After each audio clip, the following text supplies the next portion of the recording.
Friend, आज मैं troll movie को एक्सप्लेन करने जा रहा हूं, जो कि नेटफ्लिक्स पर रिलीज की गई है। वीडियो स्टार्ट करने से पहले अगर आप लोग मेरे चैनल पर नए हैं तो प्लीज इस चैनल को सब्सक्राइब कर ले ताकि मुझे वीडियो बनाने की मोटिवेशन मिले।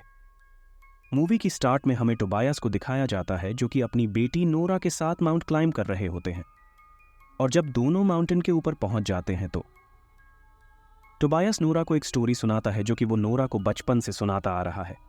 वो कहता है कि कई साल पहले ट्रोल हुआ करते थे जो कि काफी विशाल हुआ करते थे, और वो लोग इंसान के साथ मिलजुल के रहते थे।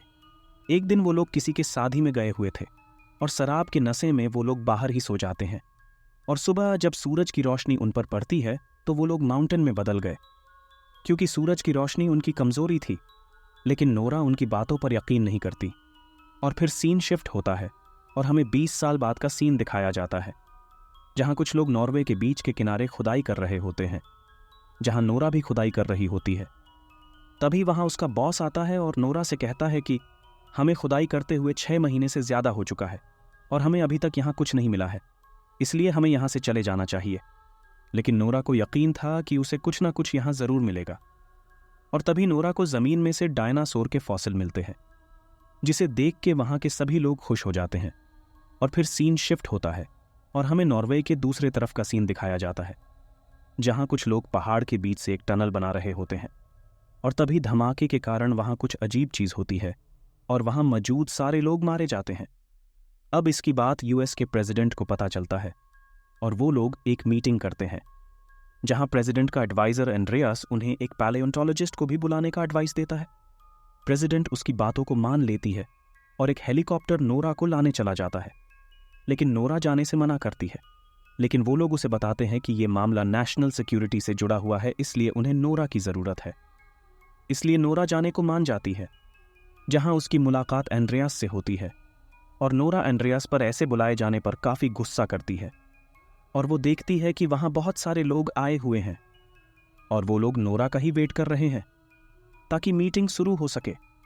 अब वो लोग उस घटना की फोटो और वीडियोस देख रहे होते हैं जहां नोरा उन्हें बताती है कि ये जो जमीन पर गड्ढे दिखाई दे रहे हैं वो दरअसल किसी के पैरों के निशान जैसे लग रहे हैं। और फिर उन्हें एक वीडियो दिखाया जाता है जहां नोरा को एक विशाल आकृति दिखाई देता है, लेकिन वहां मौजूद सारे लोग नोरा की बातों पर यकीन नहीं करते। अब सीन शिफ्ट होता है और हमें एक विलेज का सीन दिखाया जाता है जहां एक घर में एक बूढ़े कपल खाना खा रहे होते हैं, और अचानक जमीन हिलने लगती है और वो दोनों बेसमेंट में चले जाते हैं। और कुछ देर बाद वो दोनों बेसमेंट से निकलते हैं तो वो दोनों देखते हैं कि उनका घर बीच से टूट गया है, जैसे कि कोई विशाल चीज उनके घर के बीचों बीच से निकली हो। क्योंकि ये घटना भी अजीब थी, इसलिए एंड्रियास और नोरा को वहां बुलाया जाता है जहां उसकी मुलाकात क्रिश से होती है, जो कि एक मिलिट्री ऑफिसर था। वो बताता है कि उन्हें यहाँ पैरों के निशान मिले हैं, लेकिन वो निशान 20 किलोमीटर तक ही मिले हैं और उसके बाद वो गायब हो गए हैं। वो कपल नोरा को बताते हैं कि वो चीज बहुत विशाल थी और एक अजीब सी आवाज भी सुनाई दी रही थी, जैसे कि वो चीज रो रही हो। नोरा को कुछ समझ नहीं आ रहा था, इसलिए वो मदद मांगने के लिए अपने पिता टोबायास के पास जाती है, जो कि एक सुनसान पहाड़ों में रहते थे। क्योंकि लोगों को लगता था कि उसके पिता पागल है, नोरा और उसके पिता की बनती नहीं थी। जब नोरा अपने पिता के पास पहुंचती है तो उसके पिता उन लोगों पर गन तान देते हैं, लेकिन नोरा उन्हें बताती है कि वो उनकी बेटी है, इसलिए टोबायास उन्हें अपने घर के अंदर आने देते हैं और बताता है कि ये विशाल चीज कोई और नहीं बल्कि ट्रोल है। हजारों साल पहले इन्हें खत्म कर दिया गया था, लेकिन वहां कोई भी टोबायास की बातों पर यकीन नहीं करता। अब वो लोग टोबायास के साथ पैरों के निशान का पीछा करते हैं और आखिरी पैरों के निशान के पास चले जाते हैं, और वो लोग ट्रोल के बारे में बात करने लगते हैं। और तभी वहां एक बड़ा सा मॉन्स्टर उठ खड़ा होता है। ये देख वो लोग जल्दी से कैसे भी करके वहां से बच के भाग जाते हैं। अब उन लोगों के पास उस मॉन्स्टर का वीडियो भी मिल गया था। टोबायास उस मॉन्स्टर को देख के काफी खुश हो जाता है क्योंकि उसे पता था कि ये ट्रोल है जो कि किसी को बिना वजह नहीं मारता। अब वो लोग प्रेसिडेंट के पास पहुंचते हैं जहां टोबायास वहां सभी लोगों को समझाता है, लेकिन प्रेसिडेंट उसकी बातों को नहीं सुनती और ट्रोल पर हमला करने की प्लानिंग करती है। ये देख नोरा क्रिश के साथ चलने की मांग करती है, इसलिए वो उन लोगों को भी अपने साथ ले लेता है। अब वो लोग एक जंगल में ट्रोल का वेट करने लगते हैं। कुछ देर बाद ट्रोल वहां आ जाता है और मिलिट्री वाले ट्रोल पर हमला करने लगते हैं। लेकिन हमले से ट्रॉल को एक खरोच भी नहीं आती। ट्रॉल गुस्से में वहां सभी लोगों को मारने लगता है। इसी बीच टोबायास ट्रॉल के सामने आ जाता है और उसे शांत करने की कोशिश करता है, और ये तरीका काम भी करता है। लेकिन तभी वहां एक ऑफिसर ट्रॉल पर मिसाइल फायर कर देता है, और इसी बीच टोबायास ट्रॉल के टेल से टकरा जाता है और तभी उसकी डेथ हो जाती है। लेकिन मरने से पहले वो नोरा को रॉयल पैलेस जाने को कहता है, लेकिन नोरा उसकी बातों को नहीं समझ पाती और ट्रॉल भी वहां से चला जाता है। दूसरी सुबह नोरा ट्रॉल के बारे में पढ़ती है, जहां उसे पता चलता है कि पुराने टाइम में ट्रॉल चर्च पर स्टोन से हमला किया करता था, क्योंकि उसे चर्च में लगी बेल की आवाज पसंद नहीं थी। इसलिए नोरा प्रेसिडेंट से ट्रॉल को रोकने के लिए एक मौका मांगती है। प्रेसिडेंट उसे एक मौका दे भी देती है।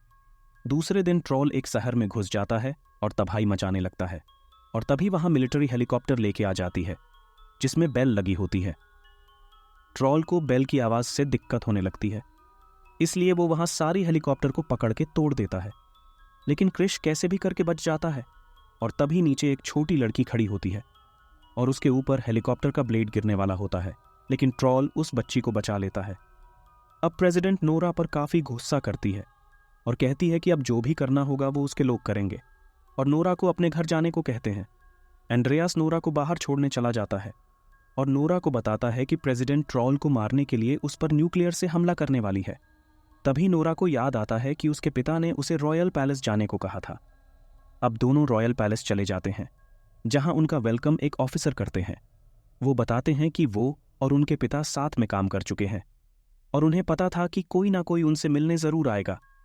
अब वो नोरा और एंड्रियास को अपने साथ एक सुरंग में ले जाता है, जहां ट्रॉल के पूरे फैमिली के स्केलेटन मौजूद थे, यानी कि ये पैलेस ट्रॉल के घर के ऊपर बनी हुई थी, और वहां सारे ट्रोल को मार के दफना दिया गया था।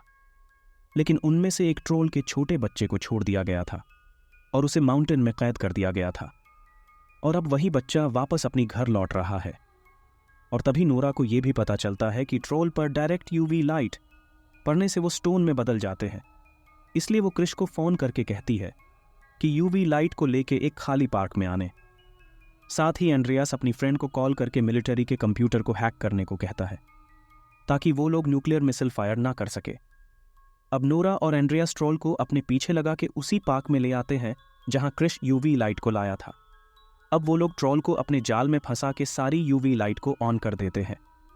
अब ट्रॉल को यूवी लाइट के कारण काफी तकलीफ होने लगती है, लेकिन नोरा को उसकी तकलीफ नहीं देखा जाता, इसलिए वो सारी यूवी लाइट को ऑफ कर देती है और ट्रॉल से कहती है कि तुम जहां से आए हो वहां वापस चले जाओ, नहीं तो ये लोग तुम्हें मार डालेंगे।